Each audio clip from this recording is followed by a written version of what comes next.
Hello everyone, and welcome back to our channel Survive the Shows, where we dive deeper into the world of television and also celebrate the unforgettable characters that have graced our screens. Today we have something extra special in store for you.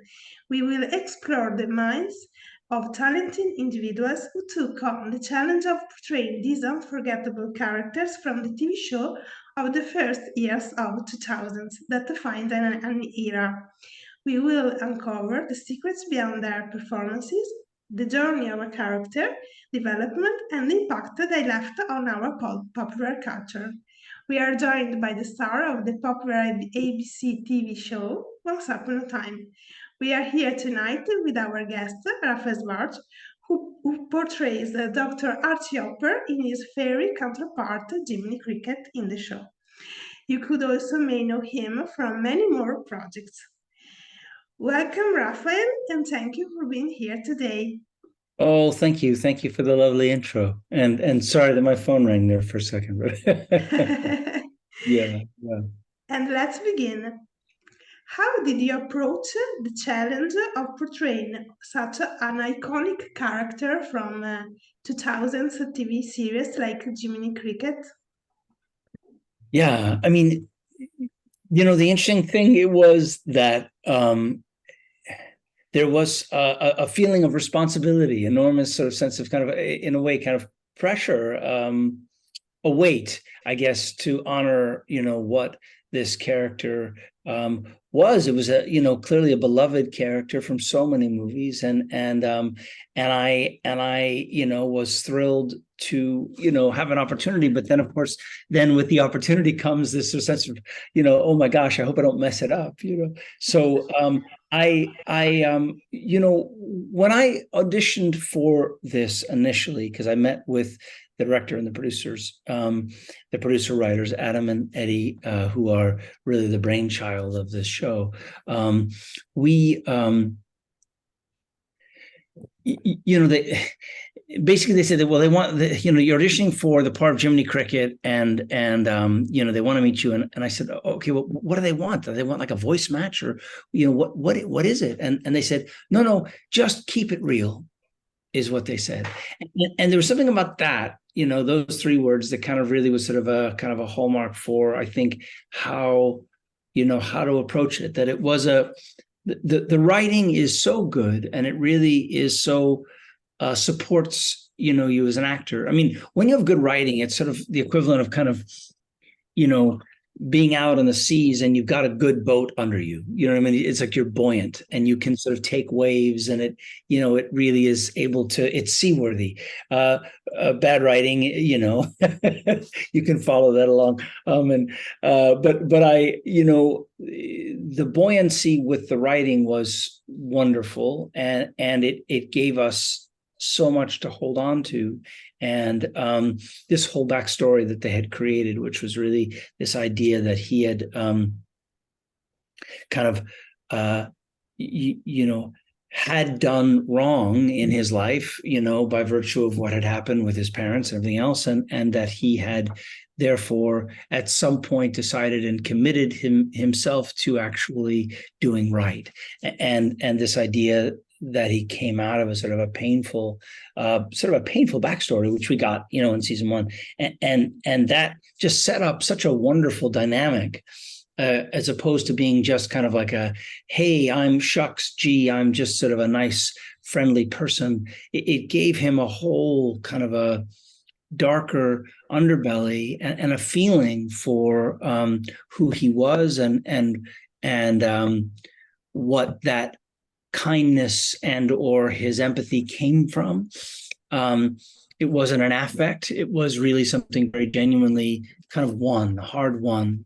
And I love that in the writing. I just thought that was, again, so sophisticated and quite brilliant, actually. And then also the idea that a character which is associated with your with conscience, that is, I mean, although we never said, let your conscience be your guide on the show, that is obviously the identifier for this character, right? But to have a character who is known as that, then becoming a therapist and someone who you could then, speak your heart to openly, and or to try and, find someone who, would be then kind of a wounded healer, as it were, right? Someone who had really walked through his own fires, but was dedicated in service to helping others. So again, this construct gave me a lot of support and a lot of confidence in terms of how to be able to approach it. I, had it just been kind of I want to say just the kind of the idea of Jiminy Cricket, I think it would have been a lot harder. It would have been a lot scarier, again, because of this expectation, and it also would have been, I think, the show wouldn't have had, I think, the depth and the breadth and the reach that it did. Yes. And how did you prepare for the role and immerse yourself in the mindset of the character? Yeah, I did a lot of research about Jiminy Cricket, just the character, his, the evolution of it, how he came about. But I'm I'm I'm big on research. I enjoy doing research, but I'm also what I always believe is that research has to serve the ultimate goal, which is the ability to actually, does the bird fly, right? Can you actually find it? What sometimes can happen is if you do lots and lots and lots and lots of research, it's great from a journalistic point of view, or from a ability to have an intelligent conversation point of view. However, from a performance point of view, it can get you in your head too much. That's for me. That's not for everyone, right? But that's for me.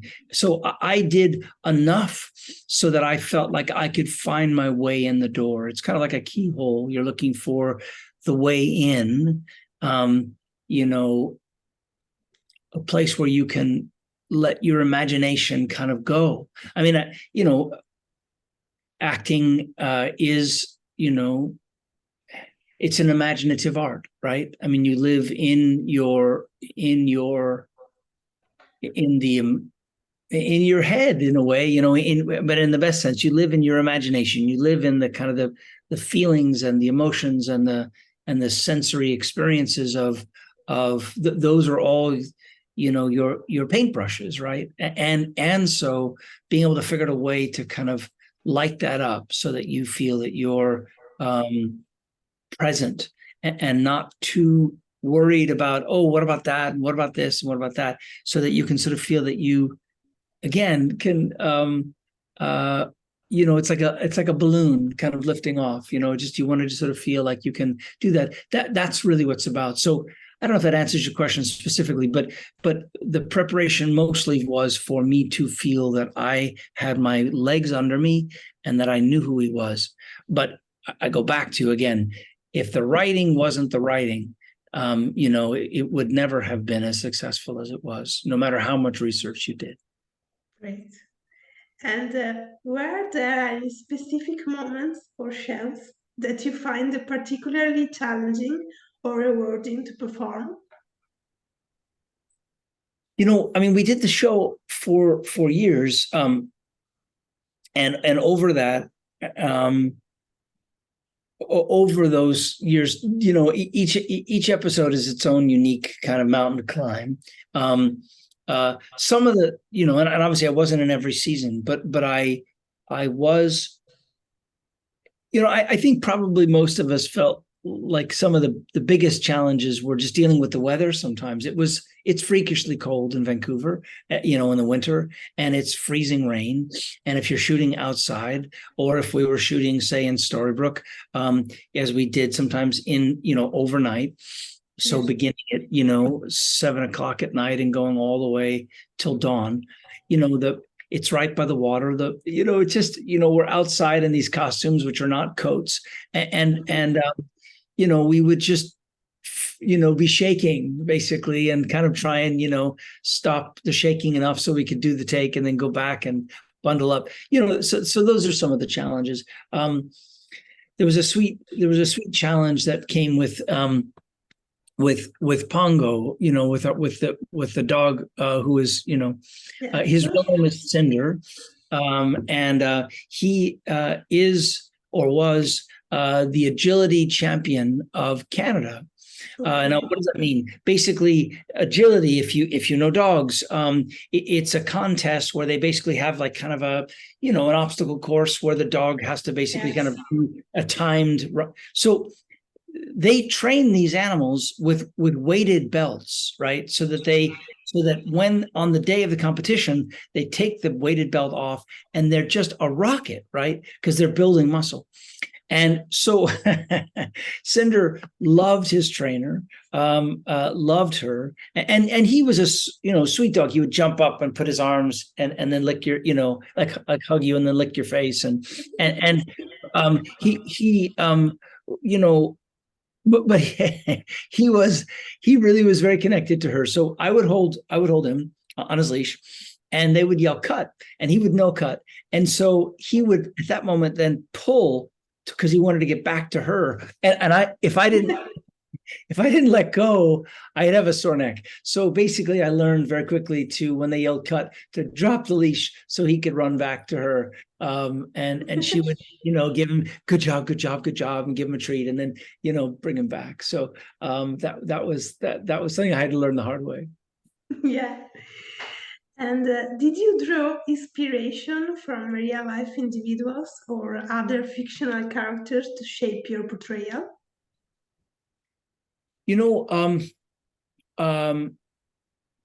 well, it's interesting. My girlfriend is or was a therapist. And wait, do I have it here? Hold on a second, see if I have it. I do. All right. So here's the story. Basically, I was going for the audition, and I said to Jenna, I'm going in for this character of Jiminy Cricket, and they, I need some glasses. Do you have any glasses? And she reached into her drawer and she said, "Oh, I've got these. Well, try these." So these are the actual glasses I wore on the show. Oh, yeah. These were hers. And she gave them to me to wear. And they loved them so much that they incorporated them into the show, which is and now they're still hers. But I kind of I don't know, I kind of ultimately sort of inherited them. They're vintage Robert LaRoche glasses, and you can't find them anymore. So they're anyway. But this is iconic. these are his glasses, yeah. Yes. So basically, what happened was we I have been in therapy in my life. I've dealt with challenges in my life. I've had anxiety and depression. I think sensitive people generally do, particularly in a world that we live in, and based upon everything we've come through in the past few years. I think we've all had moments, certainly, of that. I've had periods of where I've needed help, and it's been really helpful to go and speak to someone. So I've certainly had experience with therapy, and I am aware of the fact that those things translated for me. At the end of the day, though, the writing was not necessarily it wouldn't have passed muster with an actual therapy session. Much of what happened was, again, to advance the story. There's certain things that, you just don't do because it's unethical, but, not that they're terrible. It's just that you don't share information with. Anyway, there's certain things that, as far as therapists are concerned, that certain lines were crossed, but it worked great in the story. That said, if I had a therapy question, I would ask Jenna and say, what about this? What about that? And how do you handle that? And those kinds of things were helpful. And again, gave me some, what, who was it? Someone talked about how, I'm trying to remember the actor that said this, but it's something that it's a term that I love so much. it may be Laurence Olivier, but that may be apocryphal. But let's just say, for the sake of argument, it's someone of that caliber. And they talked about how acting is the authority to pretend, and I love that, because you have to kind of give yourself the ability to be able to, with confidence, step into the circumstances. And so that's what happened, is, again, with, being able to have been in therapy and or have a therapist essentially, that I could consult meaningfully. Those things allowed me and gave me, as it were, the authority to pretend. Great. And how do you think the character you portrayed has in Once Upon a Time has left a lasting impact on popular culture? I mean, that's a question for me to you. I mean, I don't know. Do you, what do you think? For me, yes, is a all the character in Once Upon a Time for me has left a lasting impact on popular culture and in personal life of the fans who watch the show and who learn something from the story. Yeah, yeah. I mean, the writers did an amazing thing where they went back to great myths and stories and iconic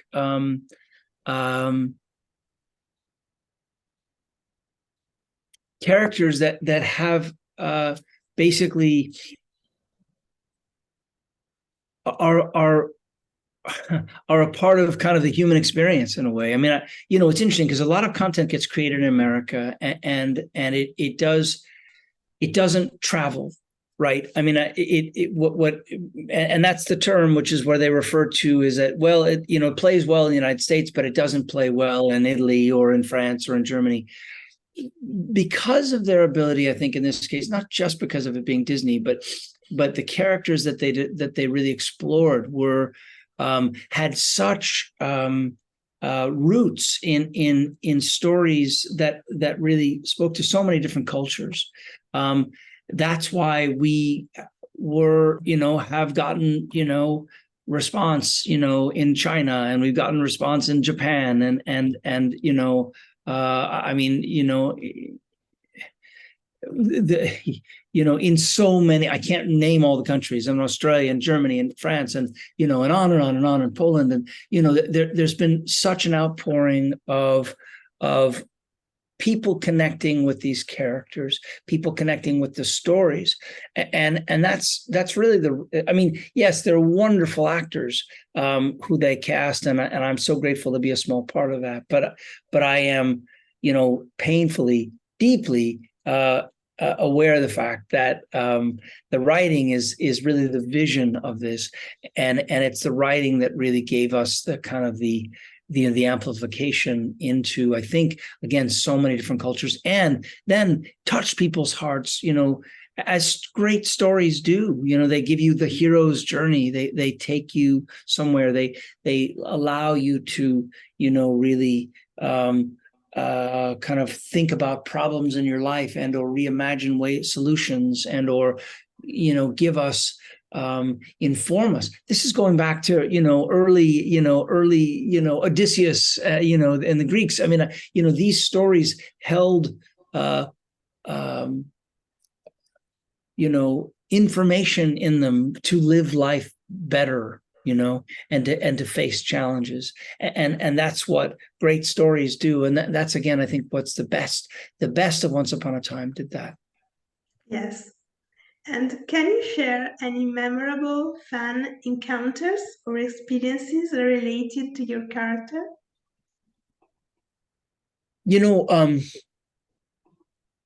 There's so many. I'm always amazed at. I mean, just yesterday I got stopped by someone. I went to see a Broadway show, and I live in New York, and I went to see a Broadway show, and someone said, "Oh my God, you're Jiminy Cricket," and I said, "Yeah, can I take pictures?" Like, of course. I'm aware of the fact that each character has its own wonderful appeal, and I don't know that there's, I mean, I'm sure people have favorite characters, and I, some people say this or that character is their favorite character or have said sweet things to me, but I know that cumulatively we all hold, it's like different different instruments in the orchestra, right? They come together to make great music. And there may be a violin, kind of solo, or a wonderful drum. Anyway, I am aware of the fact that this character makes people feel very warm, and it makes me very happy. People have found me on Cameo. I do a lot of messages for people, that way too, because the character, birthday messages and other things, because the character does mean something to them, and I am aware of the fact is that that's even so much bigger than me. I mean, I got to put on the outfit and the glasses and the and say the wonderful words, but I know that there's something so much deeper and wider and more meaningful than anything that I could even take credit for. I am, but I am very touched that the character, has. I mean, I've been to conventions all over the world, and I, again, people have continually find me to tell me that it's the show is important and how much they love the character, and that just makes me very happy. Yeah. And did you expect the character to resonate with the audiences in the way that he did? Why do you think he struck a chord with people? I didn't have any expectation. I mean, none of us really knew that the show was going to be as popular as it was. I mean, the story that I've told before is that I read the script and I thought, this is fantastic. They'll never do it. It's so ambitious that they'll never reach this, and they did, and they did beyond, right? But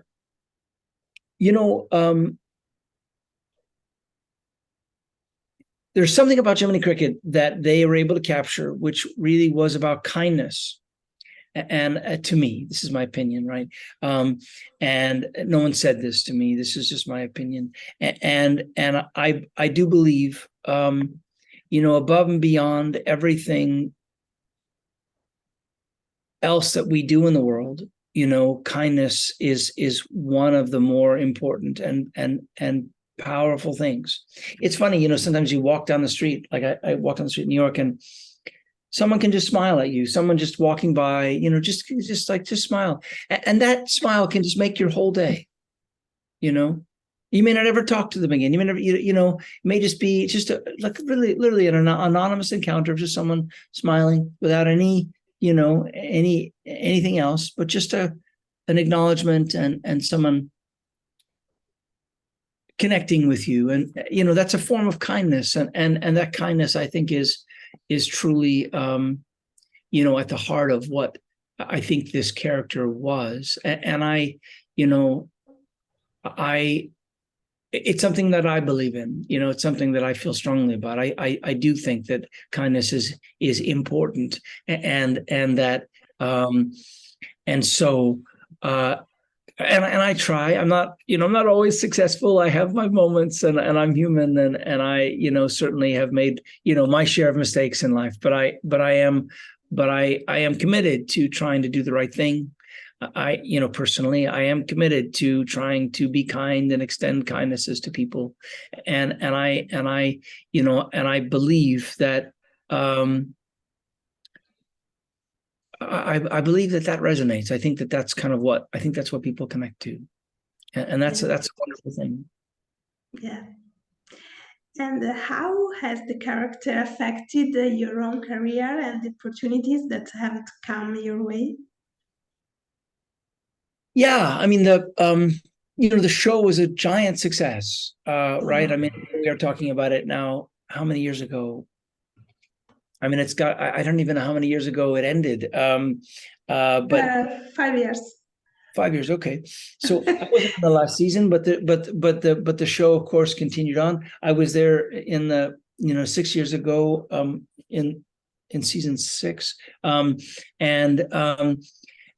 we, I think all of us have benefited greatly from the success of the show, in terms of other opportunities coming our way, in terms of people, in success, more success comes. I mean, I've been so fortunate with a long career, and I continue to work, and I'm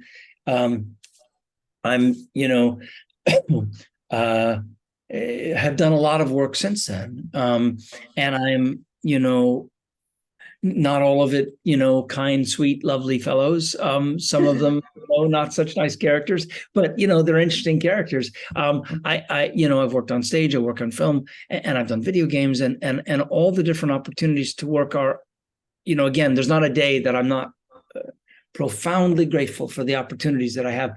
This show, however, is a special one. It really was lightning in a bottle. It really was unique in so many ways. And now, even particularly now with, network shows, are less and less, less and less prevalent. Network hits are less and less prevalent. Coming in and doing, what, 22, 24 shows, which is what we did in a season, as opposed to 10 or 6, which is what, sometimes other shows are doing now. That's amazing. It's just amazing that we had an opportunity to do that. And because of that, we, I think we've all had, I think, other wonderful things come our way. And I'm, I know I assume, I hope, that I'll continue to work. But it'll be a long time before I'll have something probably as remarkable as Once Upon a Time. It was a great TV series.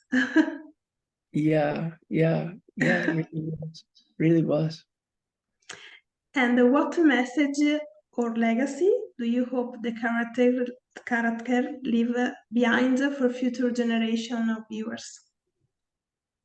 Look, I'm so happy that because of Disney Plus, that sort of a new generation of people have discovered it. I had someone contact me recently and said, I've been watching this show my entire life, and or younger people who are now discovering it, brand new.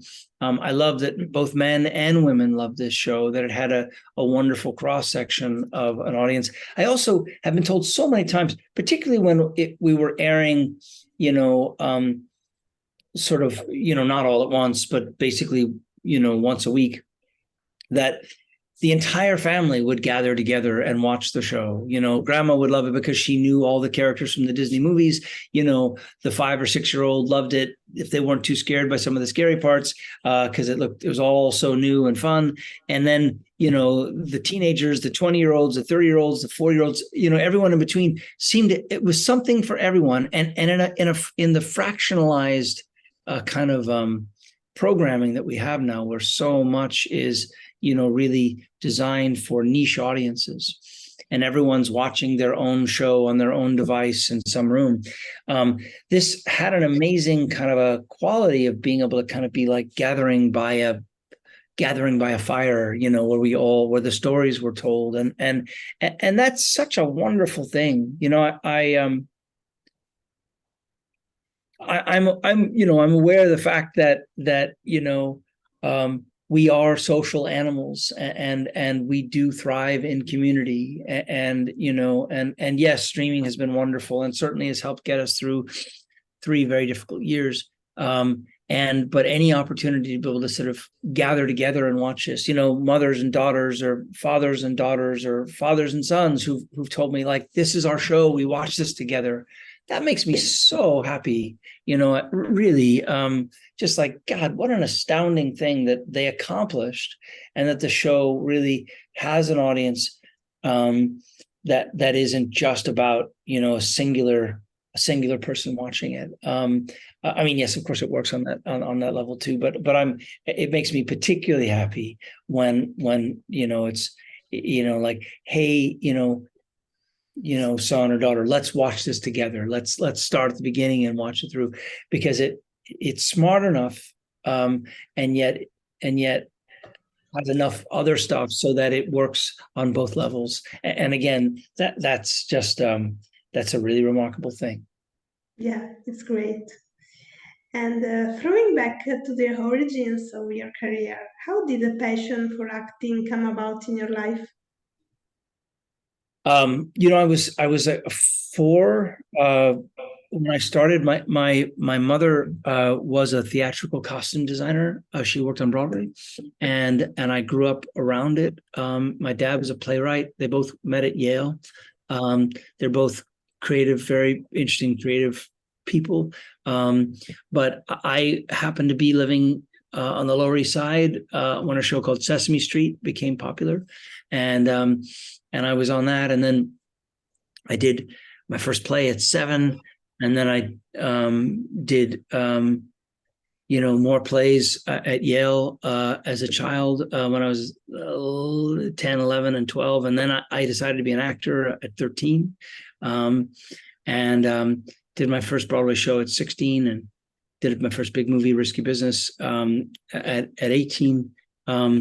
So I started very young, but I grew up in the theater. The theater is kind of really is my passion, and where what I love the most, and I grew up backstage because of my parents, so that was always what I that was always my way in. Yeah. And among all the roles you have had the chance to play throughout your career, is there any particular role you're most fond of? No, I don't know that I could say that. I mean, certainly is and Dr. Hopper is a great one. And also because I got to play him for so long, that was particularly wonderful. But yeah, I mean,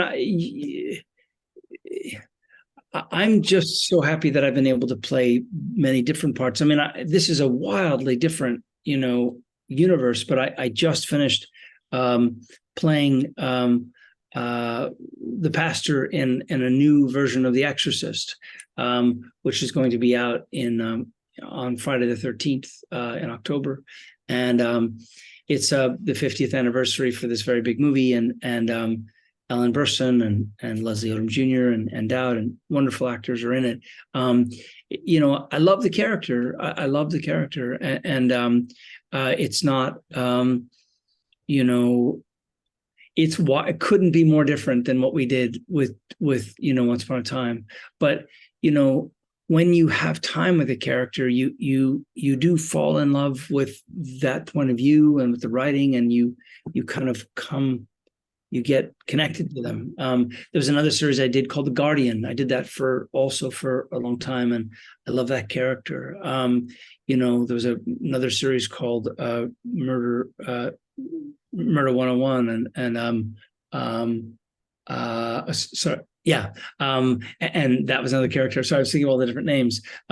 So there's been a lot of different, opportunities to play, and again, it's hard to pick one, but I'm just so grateful that they keep coming. Yeah.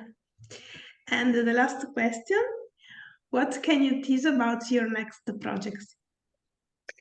Right. So I mean, I just told you about The Exorcist, of course, so that's coming. I have some video games that I'm not allowed to talk about, but there'll be announcements about it. They make you sign all these, NDA. I won't talk about its forms. I have as a director, I directed a documentary called Only in Theaters, which is about a family business that happens to run a movie theater, and it's played all over the United States. It was also in Ireland, and it's now on Amazon and on demand. And so there's that.